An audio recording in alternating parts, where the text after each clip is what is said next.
La siguiente presentación va a ser hablar sobre datos psicosociales a 10 años mediante el estudio Transitar y va a estar a cargo de Inés Arestegui, doctora en psicología, coordina el área de investigación social y de participación comunitaria de Fundación Huésped desde el año 2012. Inés.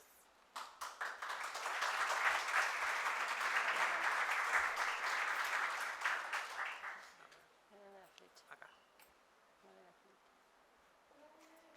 Estamos peleando con el mouse. A ver, por favor. Que vaya tildado. Quedó tildadito ahí. Acá.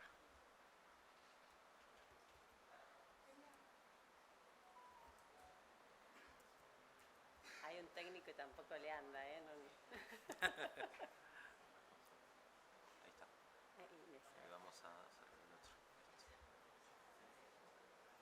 Ahí estamos.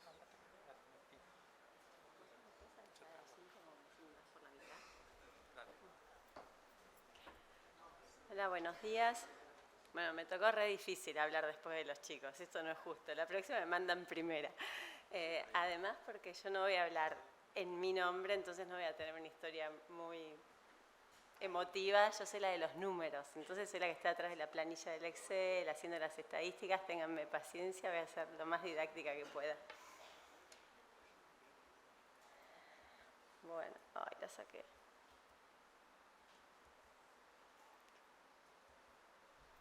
Bueno, yo les quería contar que el primer estudio que hice donde yo conocí a Marcela fue en el 2010, cuando hicimos el estudio para entender el impacto del estigma y la discriminación de VIH en distintas poblaciones, y me tocó trabajar con Marcela específicamente en población trans, y ahí en varios grupos que hicimos, una de las cosas que surgía es que al tener una ley, o si llegaba la ley de identidad de género, se iba a lograr cambiar la calidad de vida de las personas trans, y había una expectativa muy, muy grande por esa ley.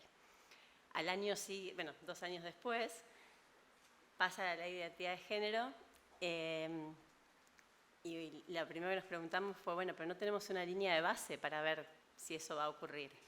Entonces, bueno, Marcela y muchas de las chicas que están acá sentadas hoy, de las que conozco de aquel momento, hicimos una encuesta nacional a personas trans, fueron 498 personas que fueron entrevistadas por 23 referentes trans de diferentes lugares del país, se cubrieron 5 lugares, y bueno, acá quizás me gustaría que se levanten las chicas que estuvieron participando, porque al mínimo veo 4 o 5, o si no quieren se quedan ahí, pero saludan. Mari, Gema, que está allá, bueno. Y la verdad es que fue muy significativo. Y una de las cosas que pensaba cuando Marian recién hablaba sobre la expectativa de vida es que en ese primer informe, a medida que iba pasando el tiempo que lo íbamos haciendo, teníamos que poner en memoria de alguna de las chicas que nos podía seguir en el estudio, participantes que perdíamos, pero no eran participantes, sino en esas 23 personas con las que habíamos estado compartiendo 3 días para entrenarlas para poder hacer una encuesta. Entonces fue realmente muy doloroso. Y a medida que empezamos con los estudios, ese fue el primero que aparece ahí como encuesta nacional de población trans, y tuvimos un recorrido muy, muy largo, en el cual quiero decir nuevamente que Marcela y toda la gente de ATA fueron nuestros aliados principales para poder hacer todas las investigaciones que hemos hecho, para pensarlas muchas veces, para entender qué es lo que hacía falta, para diseñar los instrumentos, para probar, equivocarnos, volver a empezar, y así muchos, muchos, muchos aprendizajes. Pero bueno, en principio una de las cosas que queríamos entender era mucho sobre, hicimos estudios cualitativos, cuantitativos, probamos todas las técnicas posibles, fuimos conociendo sobre cuáles eran las barreras para el acceso a salud. Nosotros veníamos del campo de la salud, tratando de entender, bueno, cuáles eran esas barreras, cuáles eran esos determinantes sociales, cuáles podían ser los modelos que facilitarían el acceso a la salud. Entonces tenemos estudios como transhoteles, que era donde íbamos a preguntar hotel por hotel, donde vivían más de 5 personas trans, cómo vivían, qué ayudaría para que puedan llegar al servicio de salud, en qué estábamos fallando, qué facilitaría. Bueno, ese año 2015, ese algo que aprendimos, otra de las cosas era cuál era todas las... digamos, los principios éticos, si se había cumplido con los principios éticos de una investigación o de los principios éticos en una atención cuando se da tratamiento antirretroviral. Y todo lo que aprendimos ese año, muy significativamente, es que teníamos que incluir navegadoras pares con nosotros. Entonces, así llegó Nadir, que hoy es mi compañera de ruta, hace ya varios años, y empezamos a trabajar no solamente con la comunidad como partners, como aliados, sino que también ya teníamos la experiencia del empleo, y ahí refuerzo un poco lo que Marian venía diciendo, es la importancia de tener personas trabajando dentro del lugar para cambiar la idiosincrasia de todos los que están en ese lugar y aprender a pensar de otra forma, un poco como decía recién Eugene, salir un poco del cisexismo que nos cuesta un montón, pero bueno, es como la mejor forma con la población, con nosotros. No es con nosotros, es la sociedad misma, me voy a corregir. Pero bueno, ahí está el corte. Bueno, fuimos haciendo distintos estudios y eso nos permitió entender también cómo distintos factores psicosociales afectaban o el acceso a la salud o el tratamiento o la continuidad en salud. Hicimos estudios de todos tipos, hemos hecho estudios para entender el efecto de la terapia hormonal en el bienestar y la calidad de vida de las personas, calidad de vida en salud física, calidad de vida en salud mental. Hemos también tenemos estudios de investigación clínica sobre distintos métodos de prevención, ya sea de la PrEP, ya sea de vacuna preventiva para VIH.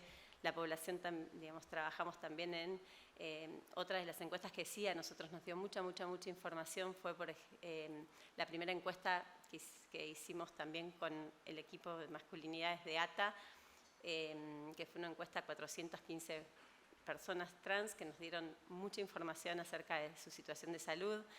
Y a través de este recorrido y esta década de estudios, en el 2019 empezamos Transitar, que es una cohorte de personas trans y no binarias que funciona en Fundación Huésped, o sea, no es representativo de toda la población, porque ya hay un recorte del área metropolitana de Buenos Aires, que también tiene que ver aquella población que quizás se acerca más a nosotros, por los servicios que brindamos, por las organizaciones que trabajamos, pero que sí es una cohorte que nos brinda mucha información epidemiológica y de ahí es lo de los datos que hoy quería compartirles. Voy a ir rápido ahora. Bueno, ¿qué aprendimos en esa encuesta nacional? Aprendimos que solamente un 30% había terminado la educación secundaria. Aprendimos que la mayoría dependía del sistema público de salud para su atención, con lo cual si llegaban tarde teníamos que trabajar mucho con los servicios de atención. Aprendimos que el 40% tenía una situación de vivienda inestable y que el 84-85% reportaba haber trabajado alguna vez en su vida, haber hecho trabajo sexual alguna vez en su vida, y el 60% en ese momento estaba con trabajo sexual. Pero también otros datos que nos dolían y mucho, que era el nivel de violencia que sufría la población, el 50% había vivido en alguna situación de abuso físico, y los datos en relación, que yo sé que no son nuevos, sobre todo que siempre escuchan la criminalización de la población, pero ¿qué es cuando decimos la criminalización? Es esto, son 8 de 10 personas habían sido detenidas alguna vez en su vida, 4 de cada 10 habían vivido una situación de abuso sexual por parte de la policía. Estos datos en particular que acabo de presentar son sobre las feminidades trans. En ese momento nos costó un montón llegar a masculinidades, un montón. No podíamos convocar para un grupo focal, fue muy difícil el trabajo, nos dejaron plantadas un par de veces, recuerdo. Y otra de las cosas que fuimos aprendiendo es que las identidades, la visibilidad también de los grupos se fue dando en esta década en distintos momentos. No sé yo. También supimos que 4 de 10 mujeres trans y 6 de 10 masculinidades trans no iban al sistema de salud y el principal motivo era para evitar ser discriminados, y algunos de los factores, digamos, asociados a esto tenía que ver con haber, por ejemplo, varios de los que dicen ahí, pero algunos eran haber estado, los que a mí más me importan son, y que está bueno por seguir pensando, es la violencia policial, haber vivido situaciones de violencia policial y haber vivido alguna situación previa de discriminación por parte del equipo de salud. Lo mismo, encontrábamos muy altas prevalencias de intentos de suicidio. Muchos de estos están asociados a vivienda inestable. Entonces, cuando hablamos de determinantes sociales, ¿de qué hablamos? Bueno, de esto, vivienda inestable, por ejemplo. Las edades de este primer intento eran muy jóvenes, 13 años para las masculinidades trans y 16 años para las feminidades. Estos son los datos de aquella época, ¿sí? 2013, representan todo lo que pasó previo a la ley. fuimos a través de otros estudios teniendo la posibilidad de empezar a tener datos, por ejemplo, de salud mental, que como decía Nadir, era algo que nos costaba mucho preguntar al principio, porque se entrecruzaba con mucho de lo que habló Eugene con la patologización. Entonces también cuando uno decía, bueno, yo soy psicóloga, algunas de las personas no estaban cómodas dialogando conmigo porque era psicóloga. Entonces hubo mucho para aprender de cómo teníamos que acercarnos y cómo teníamos que hacer las preguntas, cómo formularlas. Supimos que el 50% de feminidades trans con HIV, por ejemplo, tenían síntomas de depresión significativos, los números de intentos de suicidio eran más elevados y bastantes de los factores psicosociales, como van a ver, se veían un poquito peor y ya estábamos hablando de 2016-2019. ¿Qué pasaba en esta muestra? Algo que recién habló también Eugene, que es la interseccionalidad de estigmas. No era solamente tengo HIV, ahora tengo HIV y soy una persona trans y ahora tengo HIV. Con la encuesta de masculinidades trans, ahí fue interesante todo el proceso, porque mientras que en el 2013 discutíamos si eran hombres o varones trans y la discusión era con la misma comunidad, nosotros una cosa que siempre y nunca perdimos de hacer, esto es importante, es dar muchos campos de opciones y además muchos campos abiertos. Y después veíamos cómo se ajustaba, cómo se respondía, como para poder o agrupar o elegir, y ir viendo también cómo va en esta década cambiando la cantidad de opciones que se eligen. En ese momento eran muy poquitas las personas que se identificaban como personas no binarias, por ejemplo, no parecía mucho. Y ahora, cuando hicimos, por ejemplo, la encuesta con masculinidades trans, lo que aprendimos es que las identidades varían un montón, había mucho más descripción y utilización de términos, incluso mucho más complejos de lo que conocíamos de antes. Nadir misma se ha sorprendido más de una vez en algunas explicaciones de quién soy yo. Bueno, orientación, todo lo que tiene que ver, cómo tenemos que educar a la población, sobre todo de profesionales de la salud para prevención, en cuanto a hablar de las prácticas y entender, es un discurso que venimos hace mucho, pero igual mostrar con números de por qué tienen que pensar en prácticas para la prevención y no en la identidad de género o en la orientación sexual, o no importa cómo uno lo formule, porque ahí le preguntamos cuál es tu orientación sexual, y la gente responde de una forma, pero si yo pregunto hacia quién te sentís atraído o con quién tenés prácticas sexuales, o sea, va variando mucho la población. También aprendimos que en todo el espectro de masculinidades trans, los indicadores de salud mental eran mucho más preocupantes de lo que habíamos visto en población de feminidades trans, mientras en feminidades trans veíamos más problemáticas sociales y números que nos importaban en salud mental, pero en las masculinidades trans, si bien las situaciones, condiciones de vida estaban mejor, o sea, había muchas personas con un nivel educativo más alto, con vivienda estable, incluso con trabajo, con obra social y prepaga, igual 7 de cada 10 preferían no asistir al servicio de salud o hacer una consulta ginecológica por tener miedo a ser rechazado. Entonces no tenía que ver con dependo del sistema público. Perdón, ya voy.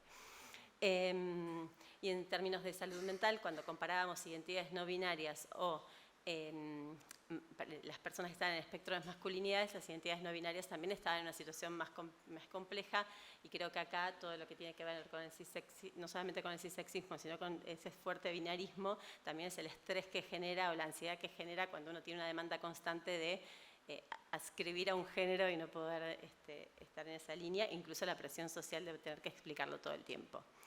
Con todo ese recorrido es que surge Transitar, que es lo que ya les comentaba, perdón, me fui, ahí está. Que el objetivo es, bueno, ya hemos llegado, son 500 personas trans que están enroladas en el estudio, tienen un seguimiento médico, psicosocial y estudios de laboratorios. Yo no les voy a presentar nada de la parte médica, simplemente y rápidamente contarles que en la muestra que tenemos, nuevamente tenemos un recorte de feminidades mucho mayor que lo que tenemos de masculinidades y identidades no binarias, y para poder hacer y mostrarles algunos números rapidito, lo que hice fue un recorte entre masculinidades y feminidades para que no sea tan complejo el entrecruce, pero mostrarles que en términos de seguimos con situación de precariedad, tenemos alrededor de un 50% que recibe algún tipo de ayuda del Estado por parte de las feminidades trans. Nuevamente vemos menores niveles educativos. En la población seguimos teniendo un tercio de la población migrante. De las personas que son de Argentina, en el espectro de feminidades trans también vemos que hay un 80% que migra desde el interior del país. Entonces esto también implica no solamente la red de apoyo, es también las causas por las cuales las personas llegaron. Y en cuanto al trabajo sexual, sí, este es un punto que nos llama la atención, que es que, me fui al diablo, que llama la atención es que los números ya son menores. Y lo que estamos viendo, y sobre todo en las entrevistas, es que el cupo laboral, muchas de las personas que en la primera entrevista estaban ejerciendo trabajo sexual y vuelven a las próximas consultas diciendo estoy teniendo un empleo, no cambió la realidad de todas las personas, sin duda que no, por cierto, aquellas que están más cercanas a las organizaciones. Bueno, voy directamente a las conclusiones. Hay mucha diversidad en las subpoblaciones, pero es importante tener datos y es importante trabajar para esos datos con la comunidad para entender cómo preguntarlos, qué datos se necesitan y sobre todo es una herramienta para hacer advocacy y para tener evidencia para poder pedir o generar, sobre todo a los tomadores de decisión, programas, políticas e incluso muchas veces entender cuál es esa oferta que tienen que tener de ciertos servicios, cuál es la demanda de la población y cuál es la oferta que tienen que prever. Bueno, todo esto genera muchos aprendizajes. Muchísimas gracias a todas las personas que trabajan y principalmente a ellas que son...